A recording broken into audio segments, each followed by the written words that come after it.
سب نے مفسرین نے اپنی اپنی بات لکھی. میرے استاذ گرامی یہاں فرمایا کرتے تھے، بھائی اگر تو دنیا میں اپنے بیٹے کو دھوپ میں بیٹھا دیکھے تو تیرا دل پھٹ جاتا ہے، یہ دھوپ میں کیوں بیٹھا ہے، اس کو شرک سے بچا، شرک اکبر سے بھی بچا، اصغر سے بھی بچا، خفی اور جلی دونوں قسم کے شرک سے بچا. دنیا میں تیرا بیٹا دھوپ میں ہو تجھ سے برداشت نہیں ہوتا، بتا اگر تیرا بیٹا جہنم میں گیا تو تجھے کیسے برداشت ہوگا، آگ میں جلتا ہوا تجھے. اسے اللہ سے جوڑ دے، اسے رسول اللہ صلی اللہ علیہ وسلم کا غلام بنا دے.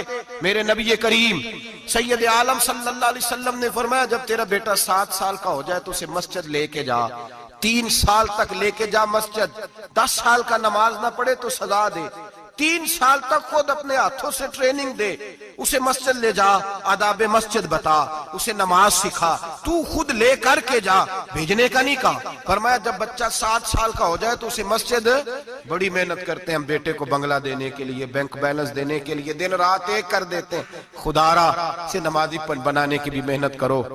حضرت بابا فرید الدین گنج شکر رحمت اللہ تعالیٰ علیہ کی اماں کہتی ہیں جب میرا بیٹا پیدا ہونے والا تھا تو میں رب کی بارگاہ میں دعا کرتی تھی، اللہ اگر تو مجھے بیٹا دے تو اس طرح کا دینا بیٹا میرا ہو پر بندہ تیرا ہو.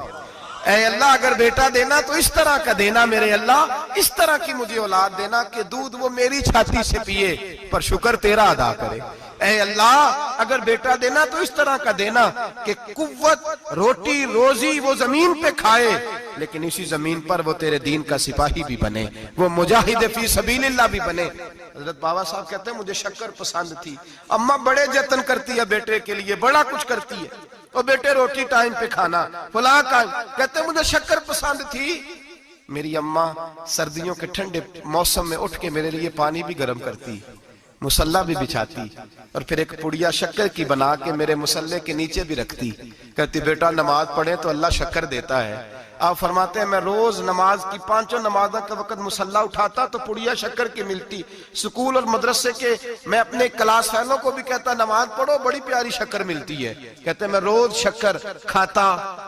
ایک سویرے فجر کی نماز میں اماں نے وضو تو کرایا، مصلی بھی بچھایا، پر دیہات کی وہ سادی بی بی جس کا سارا کام بھی خلوص پہ مبنی تھا، جو آکسفورڈ سے پڑھی ہوئی تو نہیں تھی لیکن آداب ممتا اسے سارے آتے تھے، جو کسی یونیورسٹی کی سند یافتہ تو نہیں تھی لیکن بیٹے کے ساتھ کس طرح کا رویہ اختیار کرنا یہ سارا اسے پتا تھا. کہتے ہیں سادی اماں نے سارے کام کیے لیکن شکر رکھنا بھول گئی. بابا صاحب کہتے ہیں میں نماز پڑھنے لگا تو ماں نے یہ بھی بتایا تھا کہ نمازی کے آگے سے نہیں گزرتے، نمازی کے آگے نہیں ہوتے. اب اماں کہتی ہے میں مجبور ہوں، درس بھی میں نے دیا ہے، بھول گئی ہوں، اب شکر رکھنے جاؤں گی تو پردہ کھل جائے گا. ایک کونے میں لگ کے ماں روئی، بیٹے کی شفا کے لیے نہیں، بیٹے کی نوکری کے لیے نہیں، بیٹے کے اچھے مستقبل کے لیے نہیں، ماں روئی آنسو بہے تو کہتی کیا ہے، اے اللہ میں اسے اپنے آگے جھکانے کو جتن تھوڑی کرتی تھی، تیرا بنانے کے جتن کرتی تھی. اے اللہ مہربانی فرما میری پردے داری کر، اگر راز کھل گیا تو میرا فرید نماز نہ چھوڑ جائے. بابا صاحب کہتے ہیں اماں تڑپتی رہی اور میں نے نماز پڑھ کے مصلی اٹھایا، پہلے پڑیا ہوتی تھی اب تو پورا دریا شکر کا بہ رہا ہے. فرماتے ہیں میں نے وہ اٹھائی شکر کھائی اور میں نے چیخ کے کہا اماں جلدی آج بڑی لذیذ ہے، آج شکر کوئی انوکھی ہے، اور آج تو کمال شکر دی ہے میرے اللہ نے، ایک پڑیا کی جگہ پورا دریا بہ رہا ہے. بابا صاحب رحمت اللہ علیہ فرماتے ہیں میری اماں آئی اور میری اماں نے بازو کھولے تو ماں کی ممتا ہی بتاتی ہے کہ اللہ کی رحمت کس طرح کی ہوتی ہے. کہتے ہیں میں نے اماں کے سینے سے لگا تو اماں رو کے کہنے لگی بیٹے پہلے میں شکر دیتی تھی، آج شکر بنانے والے نے شکر عطا فرمائی ہے.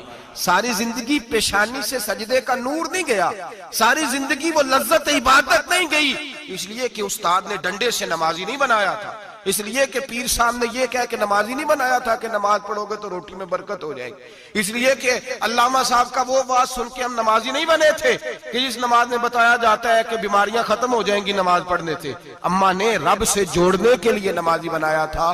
ساری زندگی بابا صاحب کہتے رہے اٹھ فریدہ ستے آ چاڑو دے مسیح، چل ہن اٹھ فریدہ ستے آ چاڑو دے مسیح، او تو ستے ہیں رب جاگدا.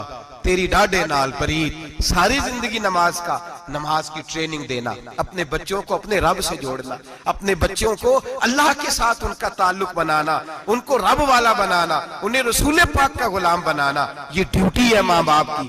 एक बहुत बड़े मुहद्दिस हैं, इतने बड़े मुहद्दिस हैं कि मेरे नबी करीम की मस्जिद नबवी में वो हदीस के उस्ताद रहे। हजरत रबिया बिन अब्दुर रहमान नबी पाक की मस्जिद नबवी में हदीस के उस्ताद हुए। और हजरत हसन बसरी जो जनाब अली के शागिर्द हैं, वो भी हजरत रबिया के शागिर्द हुए। हजरत इमाम मालिक जो 70 साल तक मदीना और मक्का में हदीस पढ़ाते रहे, वो भी हजरत रबिया के शागिर्द हैं। इनके वालिद का नाम था अब्दुर रहमान फरोग। तारीख बगदाद में लिखा है कि बनु उमैया के दौर में, ताबीन के जमाने में जनाब अब्दुर रहमान बिन फरोग घर से चले गए। एक रवायत है बच्चा छोटा था, एक रवायत है बच्चा अभी माँ के पेट में था, जिहाद करने चले गए। उस दौर में ये जिहाद होता था कि एक इलाका फतह किया तो मुसलमान अगले इलाके में चले गए, अगला फतह किया तो अगले इलाके, एक के बाद दूसरे लोग पलट के नहीं आते थे। हजरत अब्दुर रहमान गए, 30,000 दिनार बीवी को दे गए, कहने लगे संभाल के रखना। और जिहाद करने निकले तो 27 साल तक घर ही नहीं आए, और 27 साल के बाद आए तो हजरत रबिया मुहद्दिस बन चुके हैं, मस्जिद नबी में हदीस के उस्ताद हैं, बेटा बहुत बड़ा शेख बन गया। वापस आए, हाथ में नेजा है, काली दाढ़ी थी सारी सफेद हो गई, वजूद बड़ा तगड़ा था, कमजोरी आ गई। आए, नेजा पकड़ा हुआ है, घोड़े पे बैठे हैं, मदीना मुनव्वरा में घर है, दरवाजे पे दस्तक दी। हजरत रबिया ने दरवाजा खोला, अंदर दाखिल होने लगे तो कहने लगे बाबा तू किधर घुसता आ रहा है? किधर? उसने कहा तू पीछे हट, तू मेरे मकान पे कब से कब्जा करके बैठा है। बात तेज होने लगी, आवाज थोड़ी बुजुर्गों की बुलंद होने लगी तो अंदर से जौजा ने सुन लिया। वो दरवाजे की ओर से देखने लगी तो पहचान गई, कहने लगी रबिया पीछे हट जा, ये कोई गैर नहीं है, तेरे वालिद गिरामी है, ये तेरे वालिद है। अंदर आए, बाप बेटा मिले, असर की नमाज का वक्त हो गया, बड़ा रोए। 27 साल के बाद बाप लौटा, 27 साल के बाद बड़े रोए। नमाज का वक्त हुआ तो हजरत रबिया जल्दी से वुजू किया, मस्जिद नबवी शरीफ चले गए। जनाबे अब्दुर रहमान फरोग ने भी खाना वाना खाना था, खाना खाने बैठे तो हुक्म देखे शौहर क्या करता है। ये नहीं पूछा कि 27 साल हाल क्या रहा, पूछने लगे मैं तुझे 30,000 दिनार दे गया था, वो किधर है?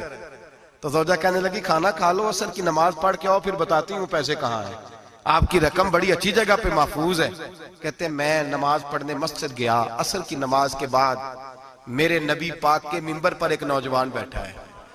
घर में तो उनका अंदाज टोपी पहनने का था ना, सादे आम लिबास में, मस्जिद नबी में जुब्बा पहना है, सर पे इमामा है, खूबसूरत लबो लहजे में रसूलुल्लाह के मिंबर पर बैठकर, नबी पाक के मिंबर पर बैठकर, पता नहीं आपको इस बात की लज्जत नसीब हो रही है कि नहीं, आम जगह नहीं, नबी पाक के हुजूर के मिंबर पर बैठकर नबी पाक की हदीसें सुना रहे हैं, इतना बड़ा मुकद्दर।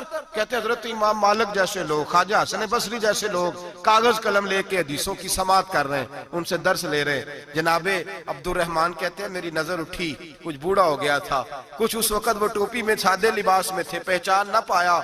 एक शख्स से पूछा यार है तो जवान पर इसके चेहरे की नौरानियत मेरे दिल को भा गई है तो जवान पर इसका हदीसें बयान करने का अंदाज मेरी तबीयत को घायल कर गया। ये कौन है जो नबी पाक की मस्जिद में बैठ के हदीसें बयान कर रहा है? तो कहते इमाम मालिक कहने लगे बाबा जी चुप कर जाओ, हमारे उस्ताद के बारे में ऊंचे लबो लहजे में बात ना करना, देखते नहीं कितने कितने लोग बैठे हुए खामोशी से। तो मैंने कहा मुझे भी तो बता दो ना है कौन? तो कहने लगे कोई अब्दुर रहमान फरोग नाम के बुजुर्ग हैं, ये उनके बेटे हैं, रबिया नाम है। कहते हैं जब लफ्ज कहे तो मेरे आंसू छलक के बाहर आए और मैं हुजूर की मस्जिद में गिर गया और रोने लगा कि यहाँ और मेरे रसूल पाक सैयद आलम सल्लल्लाहु अलैहि वसल्लम के मिंबर पर और मेरा बेटा। कहते मैं तड़प के घर गया और घर जाके मैंने अपनी बीवी को जब देखा तो मेरे आंसू निकल गए। मेरी बीवी समझ गई कि ये मेरे मुहद्दिस बेटे को देख आया है। कहते हैं बीवी रो के कहने लगी मैंने आपके 30,000 दिनार आपके बेटे को मुस्तफा करीम की हदीस का उस्ताद बनाने में खर्च कर दिए। मैंने वो 30,000 दिनार खर्च कर दिए, 30,000 दिनार आपका बेटा मैंने। तो कहते हैं मैं अपनी बीवी की तरफ देखने लगा, मैंने कहा कुर्बान जाऊं, मैं अगर अल्लाह के दीन के रास्ते में था, तूने मेरे साथ नेकी की है, मेरा बेटा भी दीन के रास्ते पे लगा दिया। मेरे भाई अल्लाह से जोड़ा, अल्लाह से जोड़ा उन लोगों ने अपनी औलाद। इश्क़ सरकार से दिल जिसे ने सवारा होगा,